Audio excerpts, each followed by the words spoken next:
Yo, yo, what's up? Hello, I'm in the feedback loop. Ooh. How's everybody doing? Welcome back for another little video talk. You asked for it. We could have gone live. We could have done it, but you guys wanted this, which makes me think more. Oh, making me think of ideas. So this idea actually came to me through a couple of my private students. It was brought up a couple of times, so I figured we would talk about it. And that's about, in general, we're going to be talking about stereo imaging and what it really means and why we should always be thinking in stereo and hearing in stereo, you know? So a few students were coming to me with some works that were dealing with, mono signal, and we were starting to talk about, panning, moving sounds from left to right, but then really starting to think more about how can we turn a mono signal into something that sounds more lively, that feels a little more natural, because the way that we hear the world is in constant stereo, right? Even when we're hearing multi-channel works in a movie theater in surround sound, or at a multi-channel acousmatic electroacoustic performance, octaphonic, whatever, even if we get to that level, everything that we hear is being summed into a master bus, aka our ears, a left and a right, So thinking in stereo is how we, as fully functioning ear-having humans, tend to hear the natural world. And so I'm sorry if anyone here is dealing with partial deafness, because unfortunately this is relaying to the left and the right in an equal manner. So sorry. But anyways, talking about what stereo imaging is in terms of production and engineering. So this is kind of going to be partially like a little, critical listening sort of talk in part, but also more specifically like certain techniques that we use as recording engineers. So it'll be kind of like critical listening and, audio engineering sort of hybridized here. So as you can see, I have my DAW open. I'm going to be using Logic today. Don't have to use Logic to get any of these ideas out there, obviously. We're DAW agnostics here.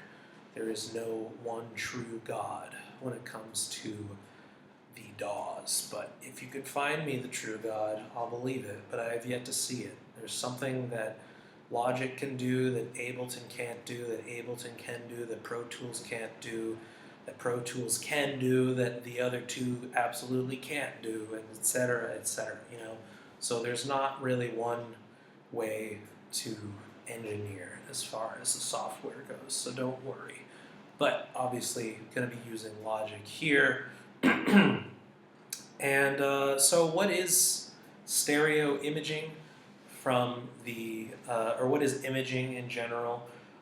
It's the idea of spreading a sound that could otherwise be a mono signal, and to avoid that straight ahead, to me, unorganic sort of sound via a mono signal, we use stereo imaging tools to spread that centered single mono signal to something that could be wider and heard in a more literal stereo fashion, where we have different signals on our left versus our right. With a mono signal, we're talking about equally center, the same signal here as you have here. Stereo means you have the potential for differentiation between the two. That's all it really means. So it's, the way that we hear with headphones, it's the way that we hear usually with our studio monitors in pairs, because it's the way that we hear with our ears. So having a mono signal, to me, is not necessarily a bad thing. If we're talking about your traditional forms of mixing, even if we're dealing with a drum kit, right, and we have like 5 microphones spread across 5 different sounds, they might be mono signals, they might be single microphones, but you are automatically, in the more traditional engineering and mixing sense, going to be panning these directly across what will be summed up as a stereo image. The image is of the drum kit. Usually, you are mixing it via how you are facing the drum kit as a listener, right? So the drum is right in front of me. If you're Greg Fox on his more recent record, you are mixing it, or Randall Dunn is mixing it, as if you are sitting in the drum throne. So in the case of Greg Fox, you'll have snare slightly left, kick maybe directly center, toms spread from left, mid-center left to far right, and cymbals scattered throughout the left and right spectrum, aka the stereo image. So when you sum up these individual mono signals together, you create, as an instrument, the drum kit, a stereo image that is the sum total of these mono signals together. So that's one way of creating a stereo image, not necessarily by turning mono signals individually into stereo signals, but adding them all up together to create a stereo image, right? But how do we, in maybe more experimental terms, maybe as solo artists working in the studio, maybe as synthesizer guys and girls working with single output synthesizers, because I see that too often in the modular world.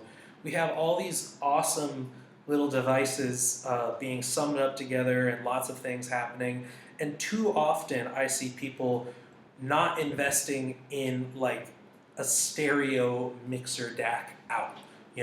Too often I'm seeing modular folks using mono signal and having this big wall of effects coming through just a single centered signal.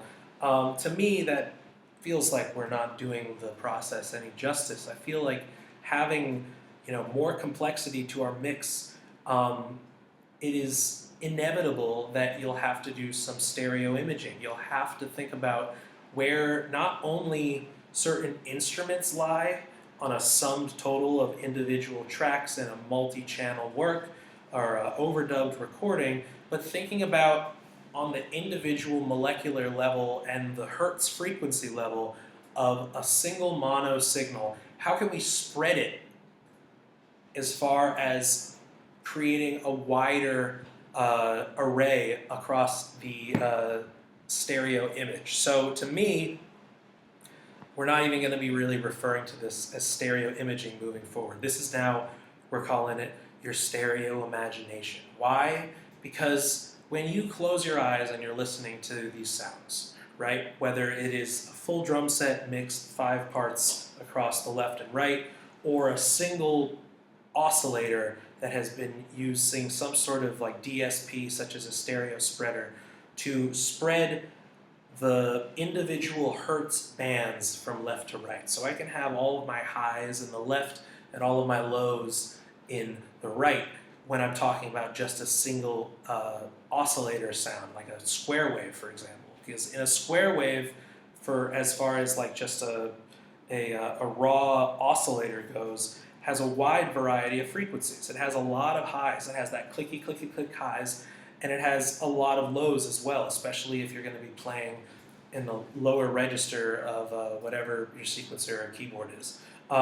So in this case, thinking about the stereo imagination is really thinking about like where on this spectrum of left, center, and right are you hearing not only individual sounds, instruments, channels, but individual hertz frequency bands of individual sounds. So using stereo imaging and really thinking about this consciously is a great way to, in my opinion and to my ears, create a more organic sounding mix in certain instruments, especially synthetic instruments that don't really have much of an output beyond the mono. It's a great way to expand mono signals, whether they be electronic drum machines, oscillators, modulars, whatever.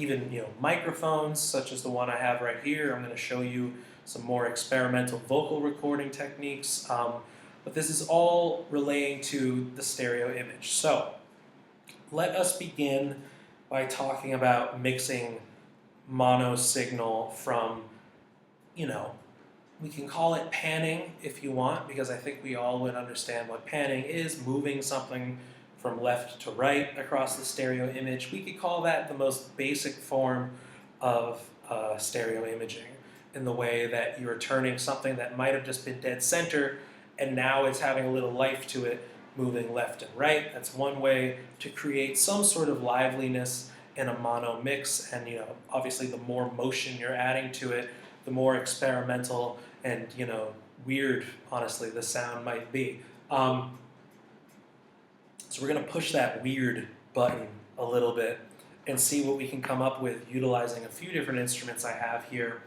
The first of which is this, I don't know if you can see it, the Molasses Industries noise synth that I got. It has a name, but I don't know where I put it.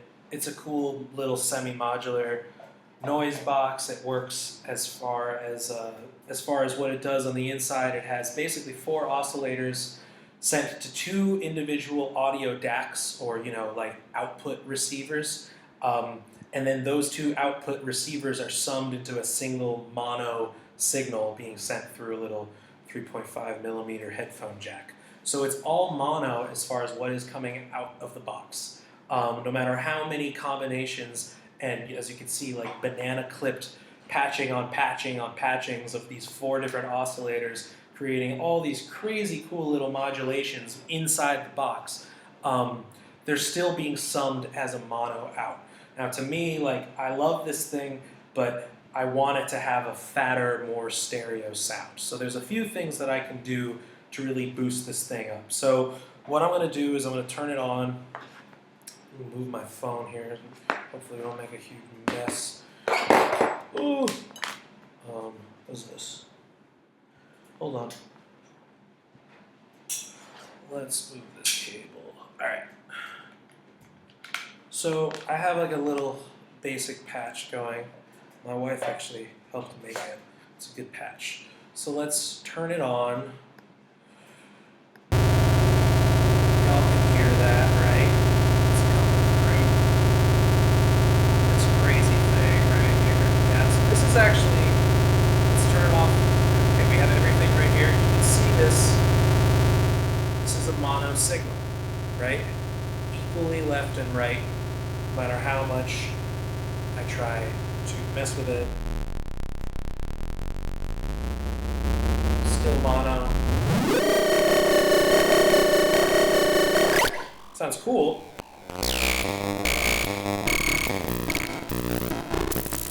Still mono, right? So, how can we turn this into something a little more stereo friendly?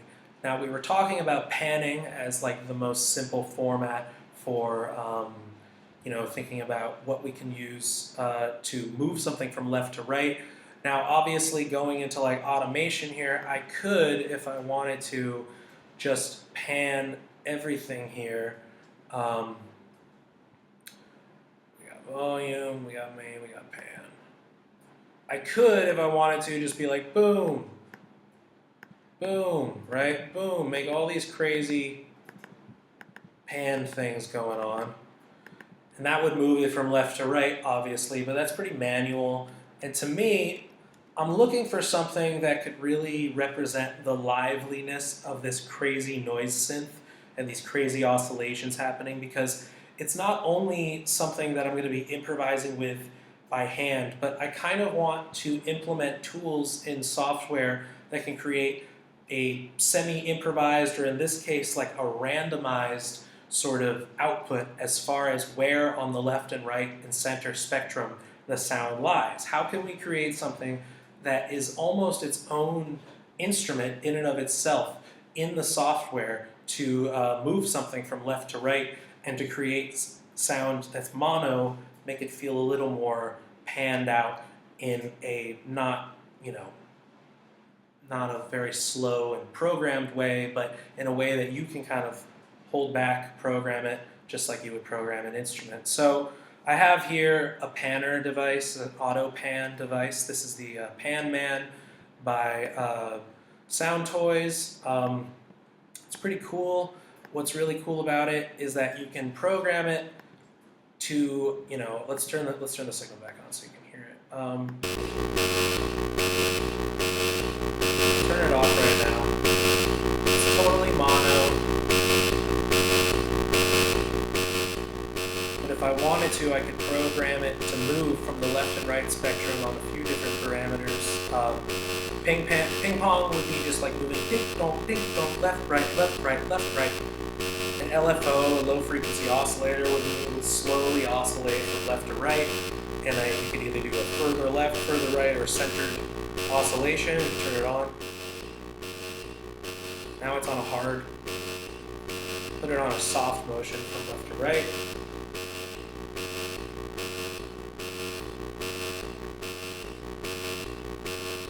Not bad, not bad. Now you can hear it moving from left to right. But if I want that real liveliness to it, as far as my own aesthetic goes, I go for random. Always go for random. Because I'm making gonna be doing such chaotic sounds, I want a more chaotic, randomized, harsh sort of pan algorithm going. So what I'm gonna do is I'm going to turn on the hardness all the way.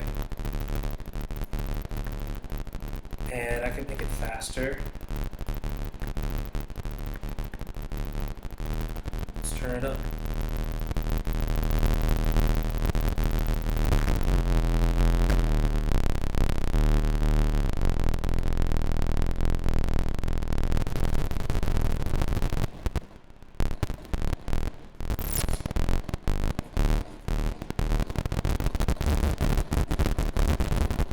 So now you're really hearing it. If I turn it off, it's just in the center. Right? Now, it's coming in left and right, left and right, left and right. It feels a little more alive to me. I can make it really, really crazy. Moving around in 30-second notes at 164 BPM. That's moving fast. So now we can really no longer keep track of where it is because it's moving so quickly, which means that we kind of have to just take it as this constantly fluttering and fluctuating stereo image now. Makes it really, really chaotic. But the sound is chaotic, so it works.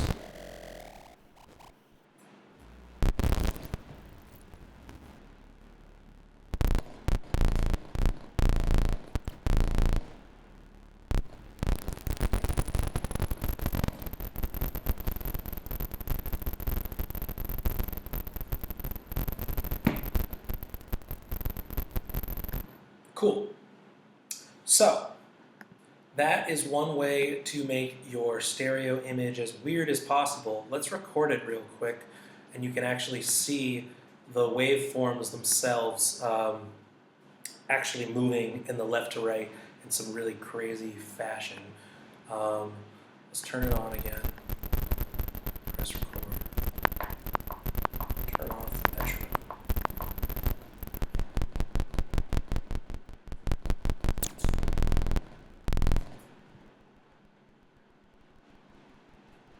Yeah.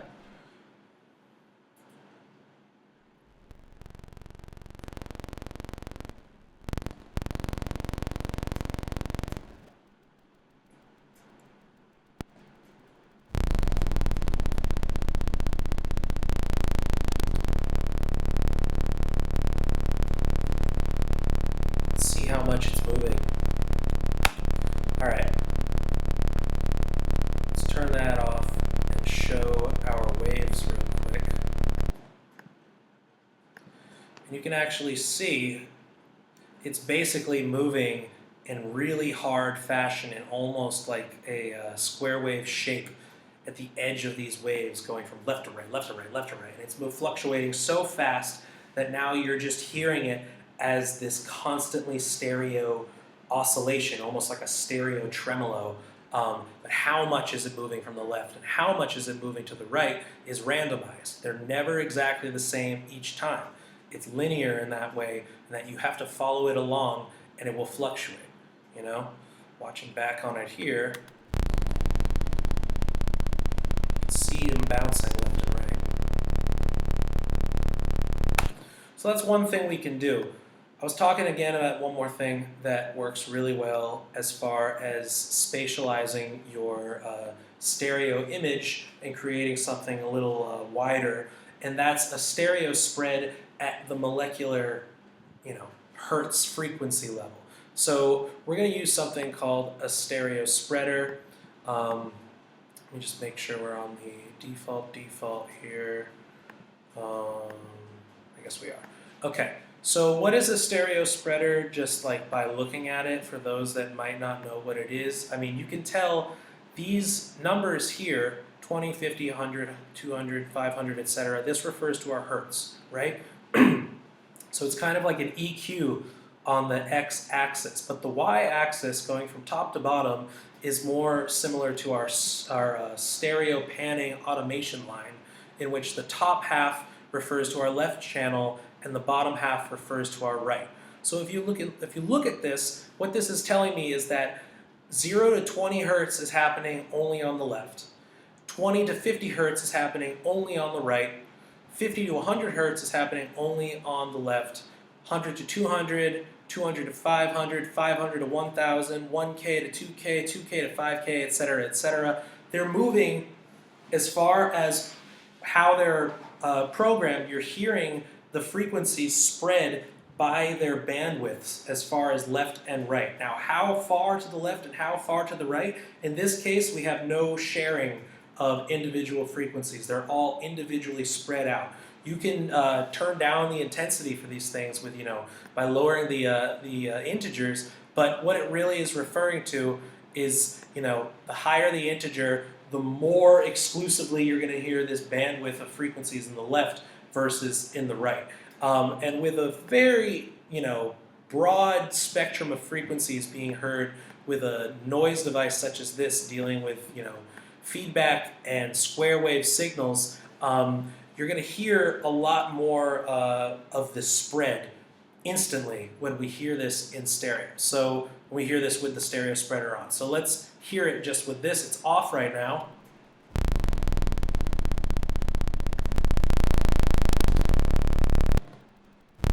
Let's loop this section. What you're hearing right now is the mono signal. What it's coming in as unprocessed. Completely mono. Now let's turn on the stereo spread. Even the meter is picking up that the lows are much hotter on the left, but then it fluctuates because we're hearing a lot of low frequencies from the rumble of the synthesizer coming in around here, but there's also that really, really high clickiness going on. So if I turn down the integer, it's going to be a lot less drastic as far as the changing goes in the left and the right. We're getting a lot more centralized signal here. You can also basically filter it out, so I have only a diversity of signals coming in on the lower frequencies and not the high frequencies.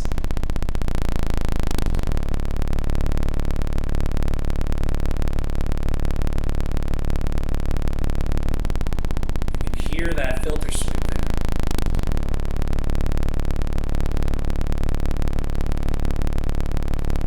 It's basically turning it into a stereo filter by turning the frequency and upper frequency thresholds up and down. Let's make it a full threshold again. So you can add this with your panning device, and now I've created something stereo as fuck.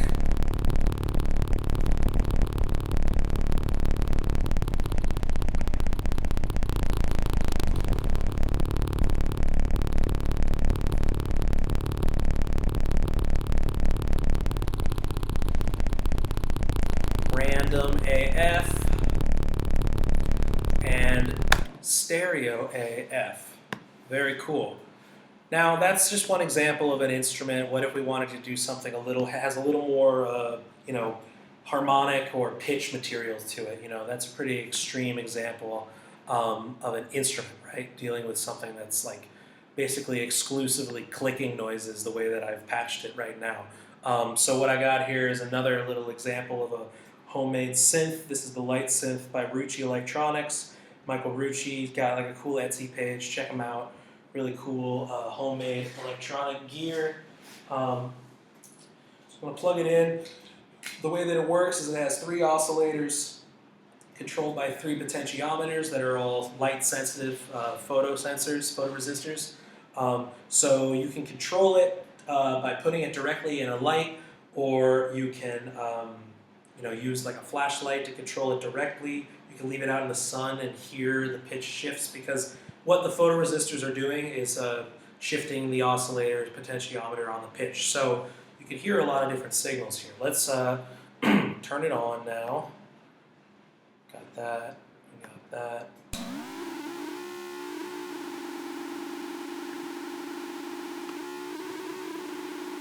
Let's turn on the flashlight so we can really hear it. Make it a little louder too.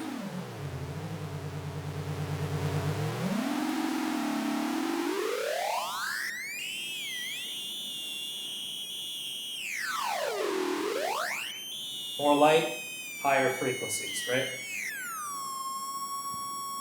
But you hear notes, you hear the pitches.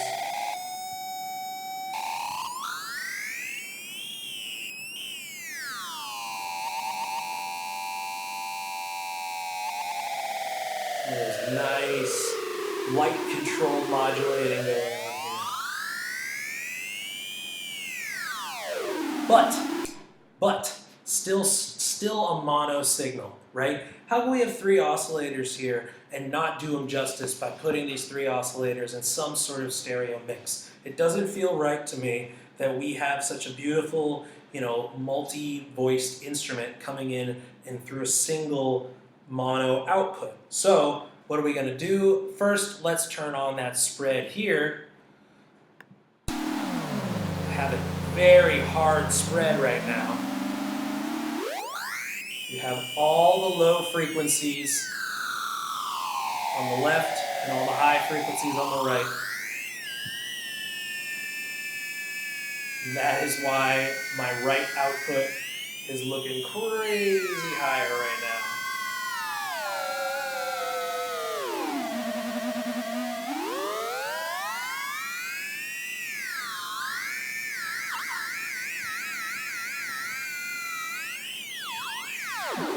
Let's record it.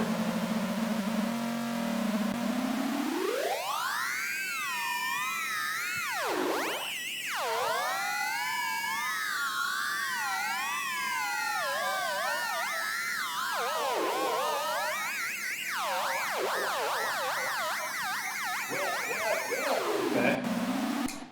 Let's turn it off. It's a hot one. It's a hot one. So here's my signal. You zoom in all the molecular level, you can see them waves. But when I turn off the spread, mono signal, right?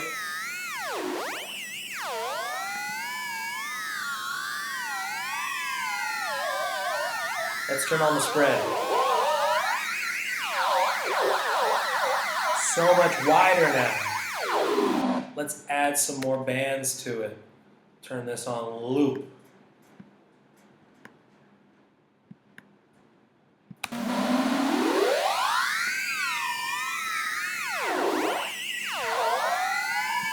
Now we're dealing with such a lively stereo image.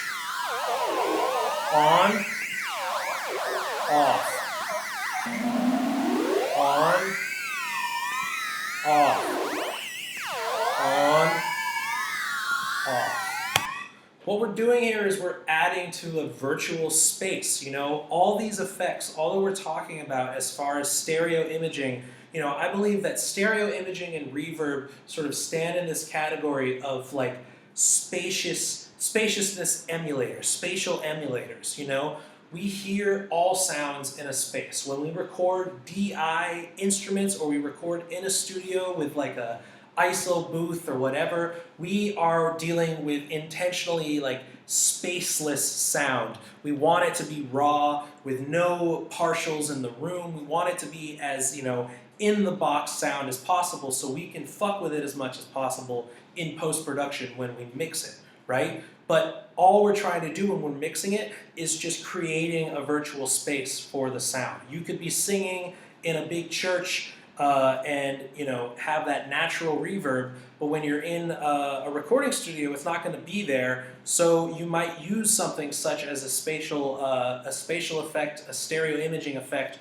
or adding into that reverb category, utilizing both stereo imaging effects and reverberation effects to create a virtual space. That's all we're talking about here, is emulating a space. In this case, I'm recording this weird noise box and this little light synth directly into my interface. There's no space for that, so I have to rely solely on the software itself to create something that sounds more alive. In this case, it can now feel like we have multiple speakers going on here. If I was to play this live through some sort of multi-channel EQ, I might be able to split it up and have some lower frequencies on the left versus some higher frequencies on the right, whatever. But standalone, these devices are mono. It requires some tinkering in order to do that. Now I'm just showing you the studio side of the tinkering involved. Working with a microphone, a little different because there is less of a standard way to record synthesizers, especially these noisy ones, as experimental musicians go. But for voice, there's definitely a by-the-book way to do it, and then you can kind of use that book as a way to start and then break the rules slightly from there. So, I'm going to record something really, really simple with my voice. I don't know if I'll sing, I'll just talk. I'm going to turn this down. Let's mute all these other guys. Turn this on. Turn it on. It's coming through. Yes, yes, yes. All right. I have the microphone down, so I'm not going to create feedback in my room, but it's picking it up. Let us record something simple now, right?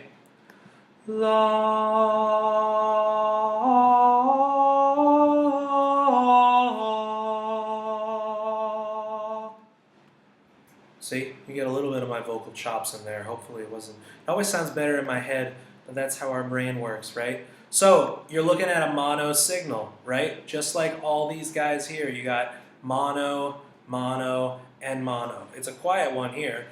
Let's turn off the monitor, and then we can hear the thing itself.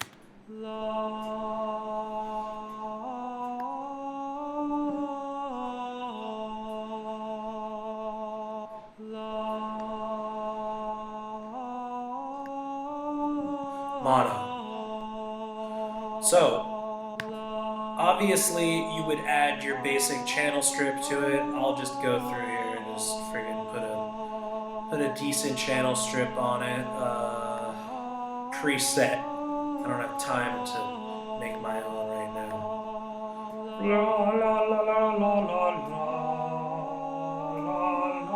Rock Vox. There we go, rock and roll sounding, okay. All right, I have that on. Now let's add the stereo spread, which is going to convert my signal from mono to stereo.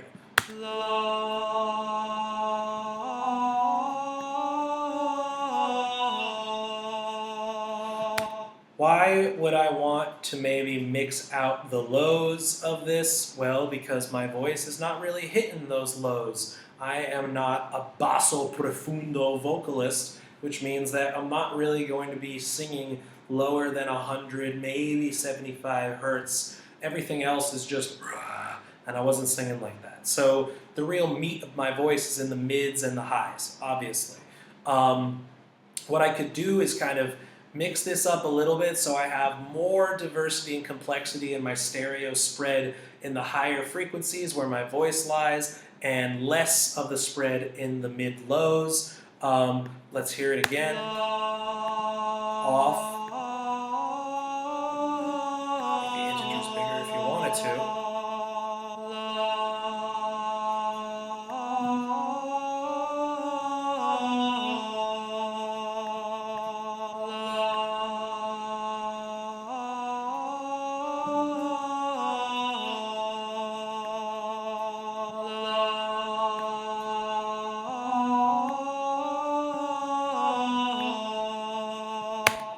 So I've created a stereo signal out of my mono voice, and I've spread it out via the bandwidths of the EQ bands themselves, the hertz, not dealing with actually panning right now, dealing specifically only with spreading out a signal via the hertz values, via the EQ values. And so we're spreading it from left and right, and you're creating a much, in my mind, a much thicker, livelier sound, which works really well for a wide variety of instruments. Oh Lord, I'm not going to play these all together. Now I've created a bit of a spaciousness in the recording itself. I can go ahead and add my real spaciousness via the reverb. Just go ahead and put that plate reverb in there. And I want to make it sound like I'm in a church.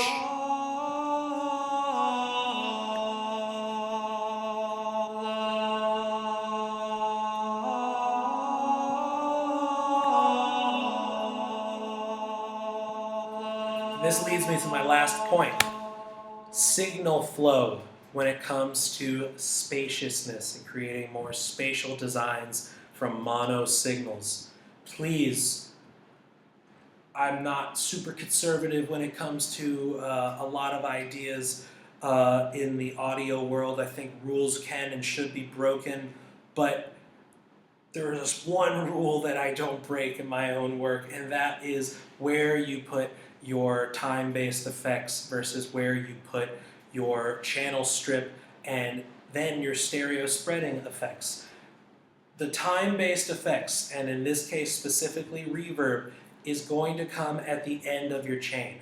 In this case, I've mixed it with its own bus out, and I've turned down the dry signal and I've boosted the wet. So we're hearing now more of the reverberation, because that reverberation is the virtual space.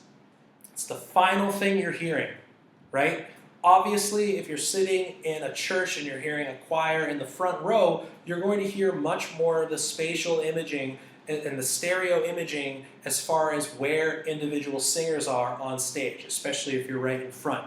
But if you're listening from the back, you are not really hearing this individualized ensemble of voices in front of you, but you are starting to hear it more from the reflection of the space itself.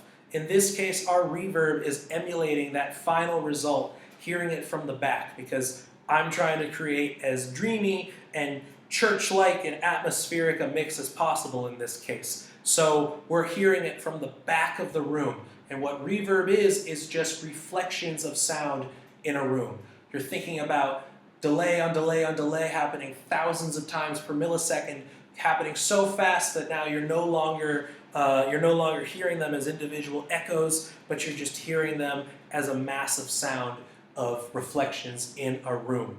Reverb is that emulator, or at least in the virtual sense. Using reverb DSP effects, that is a way to emulate spaciousness.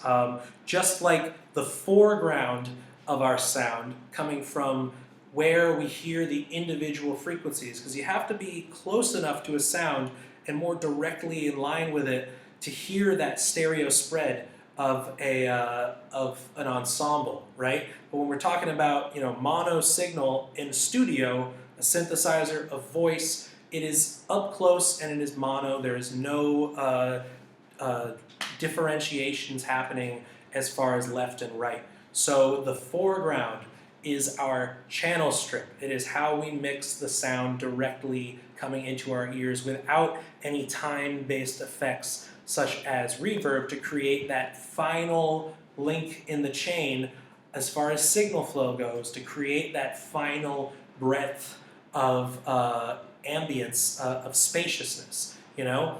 So that is why we hear the reverb at the very end and at the loudest portion. I can even turn up my bus send even more and turn down the dry.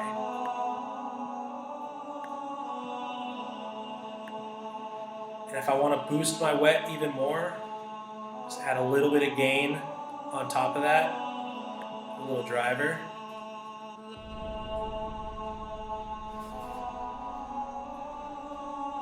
Load damn you. There we go. Add some gain.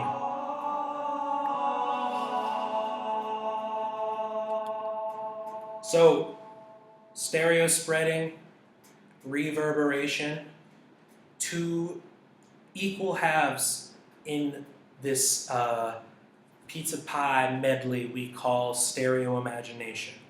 How do we hear the sound? Where are we? When you close your eyes, what is the virtual space that you hear from right, center, and left? Where are we in this virtual space? Adding these sounds together, I couldn't tell you.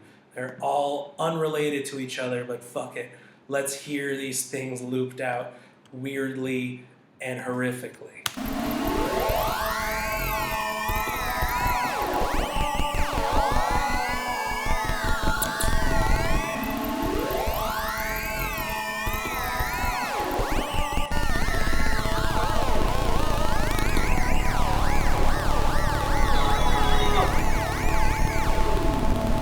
Add some reverb to these ones too. Screw it.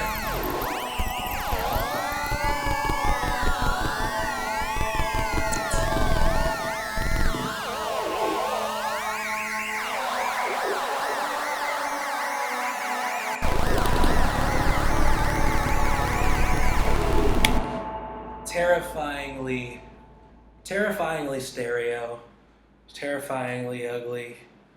Got nothing to do with each other, but it sure shiz in stereo, I'll tell you that much. So, use your imagination. Literally close your eyes when you're mixing. Think about this. Where should the sound be from the left to the center to the right? Where should it be in front? Where should it be from afar? How big is the space that we're dealing with from left to right, front to back? Think about it, please. Let me hear some of your stereo imaginations. Send me some recordings, please. Let's do a group crit next week, and let's record some mono signals into stereo and fatten it up a little bit, shall we? Bye.